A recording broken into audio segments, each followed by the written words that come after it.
you getting on? Welcome back to another episode of Thailand Tales, episode 2. Before we start this one, I just want to thank everybody for the messages, for the interest in the story. Yeah, it's great, it's very encouraging, and I suppose an answer to a lot of your questions will be in this episode here. So, I'll just carry on. So all that happened all before Christmas, and I had a good going away party. The Irish bar I was working in, they threw me a good going away party. I had a great time working there with my boss, Kid. He gave me an open bar and I drank a half of whiskey and a half of Guinness, and all my friends were there, and it was a great time. So off I went anyway, on the plane, a new adventure. Landed into Thailand, into Bangkok. Just getting out of the plane, there's different smell in the air, different atmosphere, all, different Thai people around. I'd only ever met the 3 Thai people I told you about in my last video. So it was very surreal to see all these different Thai people and, different Thai business people, Thai airport police, Thai students, monks. It was crazy. So very friendly vibes. Everyone was very happy and very friendly. So I landed there and got through all the customs. I met a fella on the plane, and he helped me get through all the customs and everything, and advised me and what to do, getting phone numbers and taxis and stuff like that, because I literally hadn't a clue.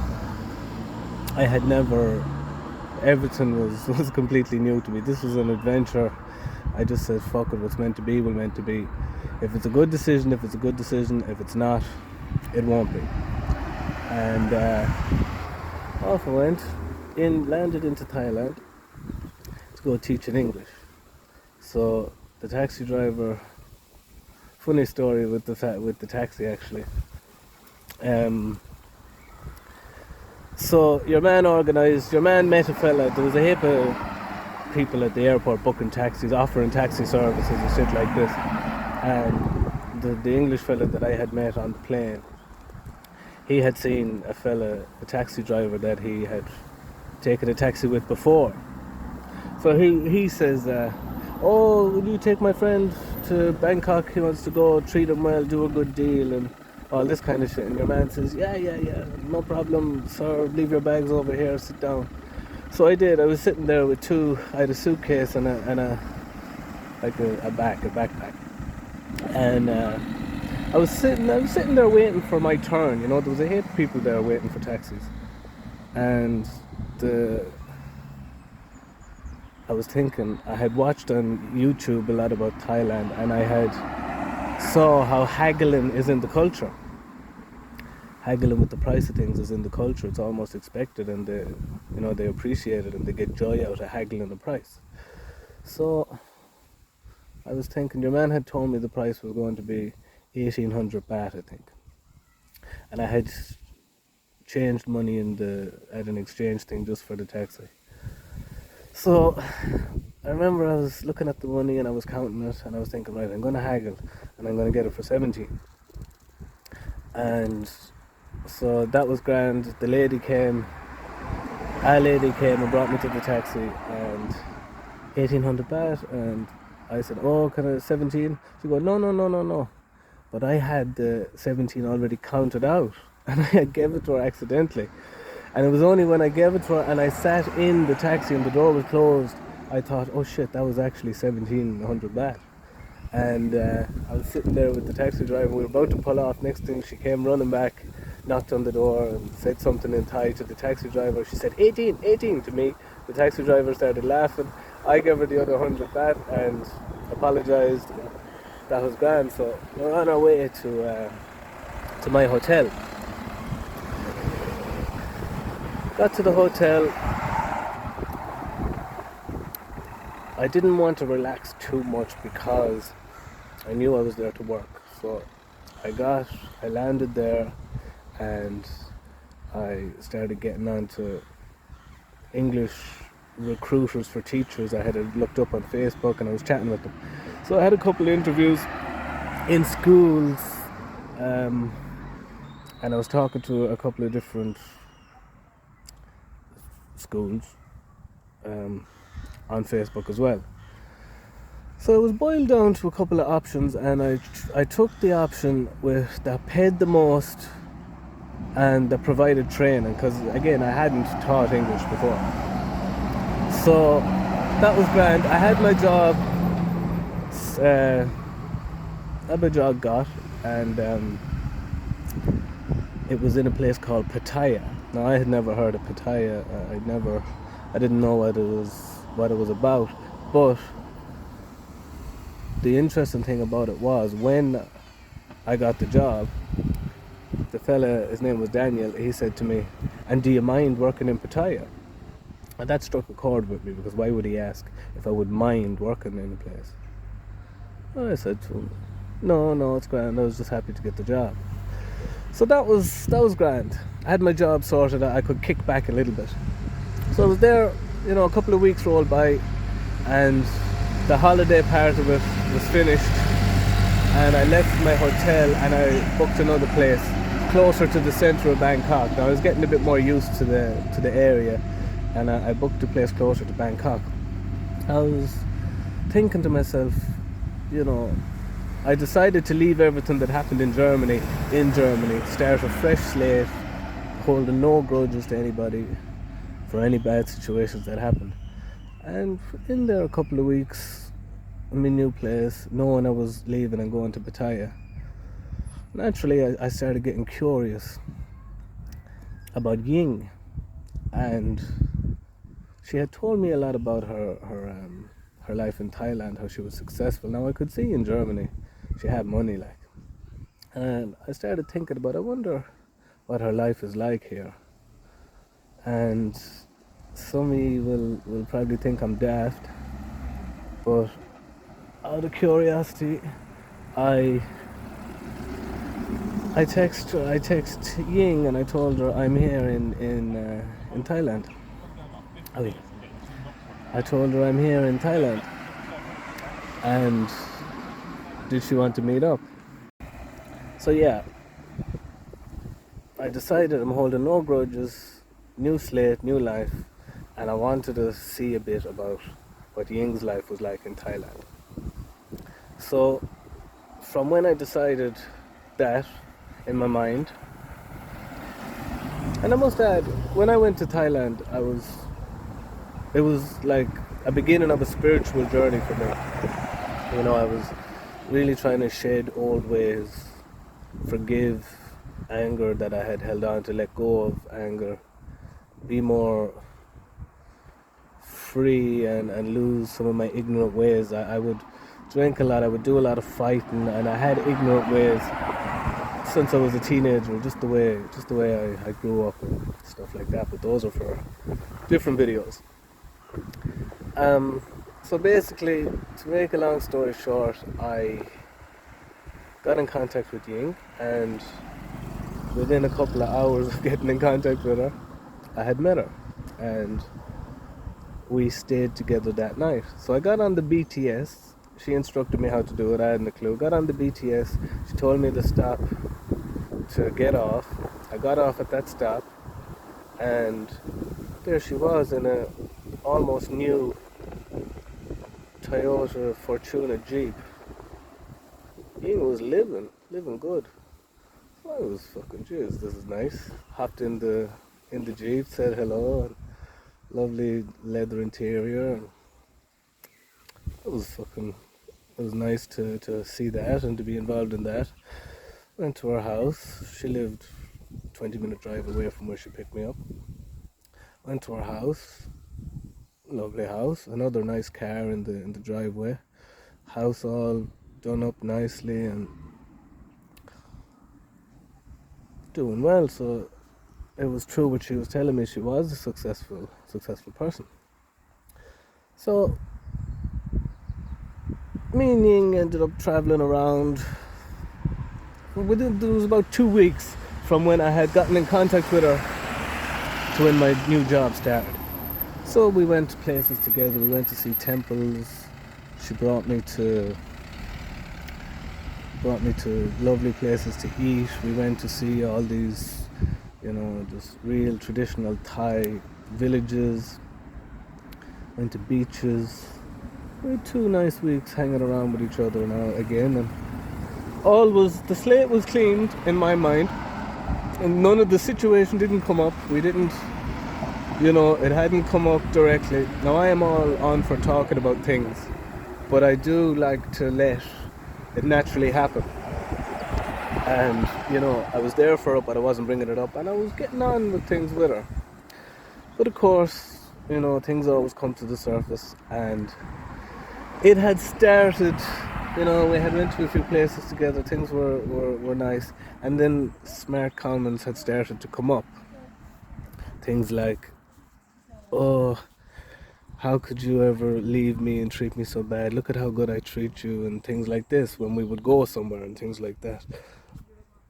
I'd be ignorant. I have ignorant ways, but certain things that are said to me, they strike me, and I wouldn't react, but it'll sit with me, and I'll really have it with me, and I'll be like, why would the person say that, or why is she digging like that after all she done, and I'm here respectfully and nice.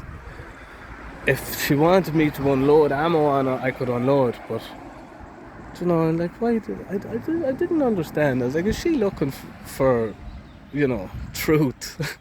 But I don't know. So anyways, these things, there's a couple of these little nags about how great she was and how I should never be without her, or I'd never get on great in Thailand without her. These kind of just little jokey digs, but 3 or 4 of them, and I started to, like, you do understand what happened, you do understand why, like. And then the heel of the hump came anyways, and the abortion came up, and I basically said, I'll tell you exactly why, because you lied to me about having an abortion, knowing how much I love kids. That's why I would separate myself from you or anyone that would do that. And she went mental. Oh, you treated me like shit. You have to understand me in these situations as well. And so we were right back at the craziness again. Now, I didn't just discard and be like, separate. Well, I was in a different country. I could have done it, but I didn't. What I did do was try to work on it, try to understand her, try to listen. But my inner voice was just like, she's toxic. She's, you'll never have peace with her. Now, that was grand. So that's that part of it. So let's revert to how she got all her money. So after our first or second argument, that must have bonded us closer in her mind. But she started to tell me where her money came from. Now, I had wondered, but I didn't want to be invasive and ask anything. What happened was, she had told me she was married when she was younger, and I'm trying to say it in a way where, respectfully, and in a way where, it's not obvious what I'm speaking about. But she was married in the past to a man with a very traditional family.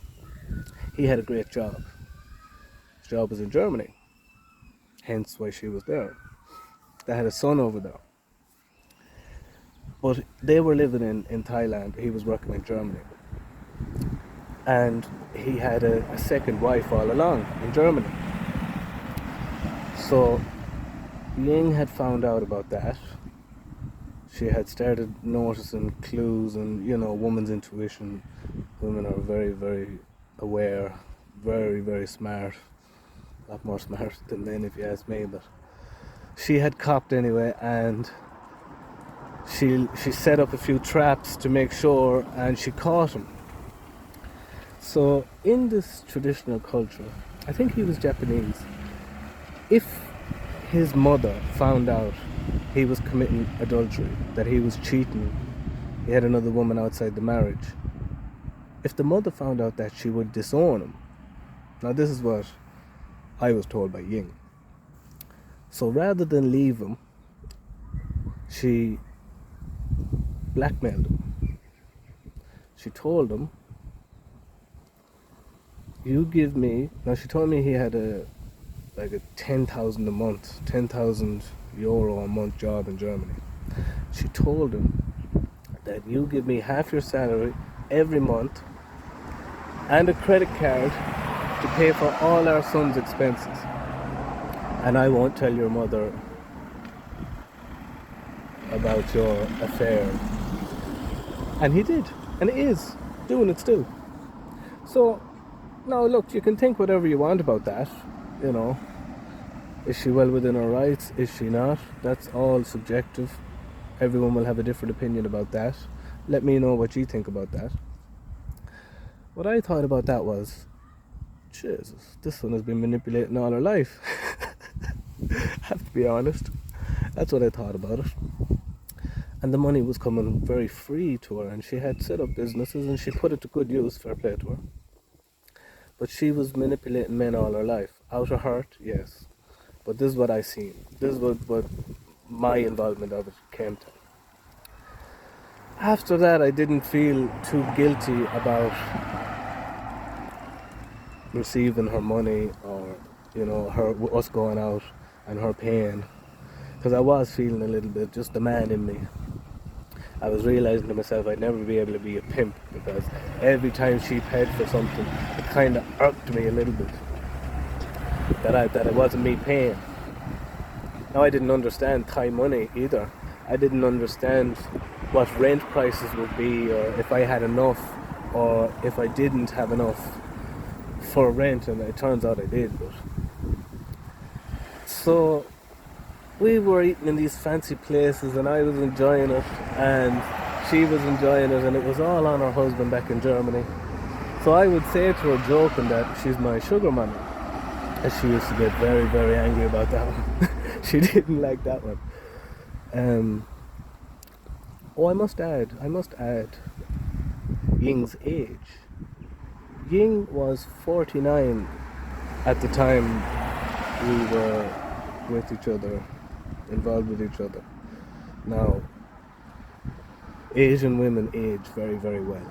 No word of a lie. Ying looked late 20s, 27. I always had her down as 27.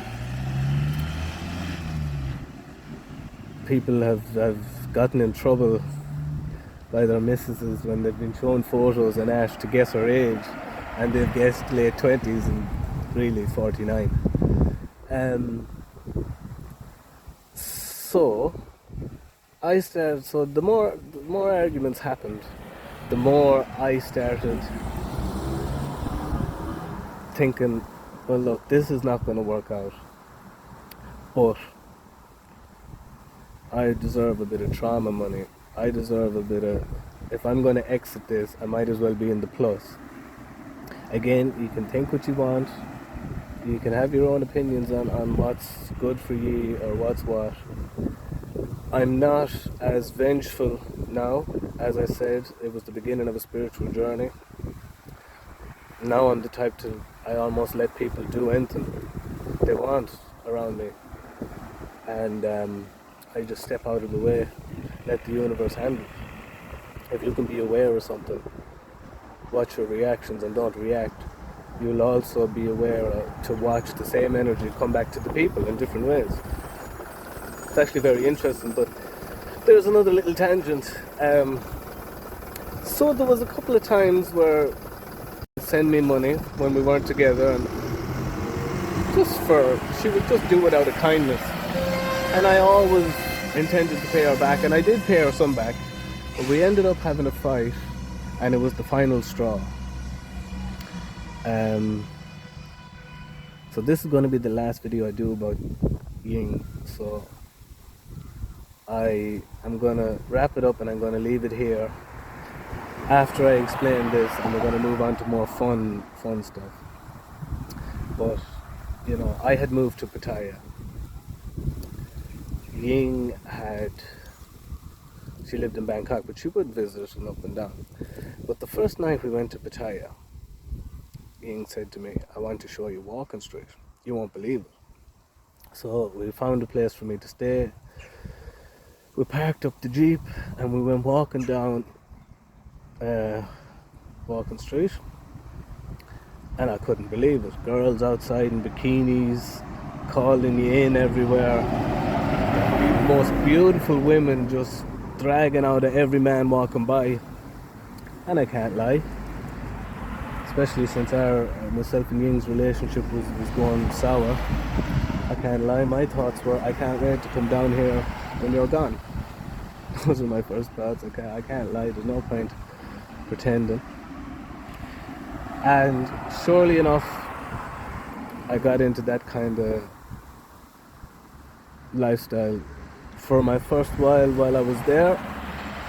And Ying came, and she came to visit me, and there was a girl's hair on the floor, and she went mad and she left. Now there was a balance owed at the time. It was, I forget what it was now, it was 15,000 baht or something like that. And I had intended to pay it back, but at the same time, with all the antics I was putting up with, I wasn't too pushed. And it never ended up getting settled because she blocked everything, which was grand. And that's how me and Ying ended. Were the scales balanced after the abortion trauma she put me through in Germany to the 15,000 baht that I ended up being in the plus over? That's for you to decide. I was happy enough with it. I balanced enough. Wasn't specifically out to do it, but that's the way it worked out. And yeah, that's what happened with that story. So that was the end of me and Ying. So I'll leave it there.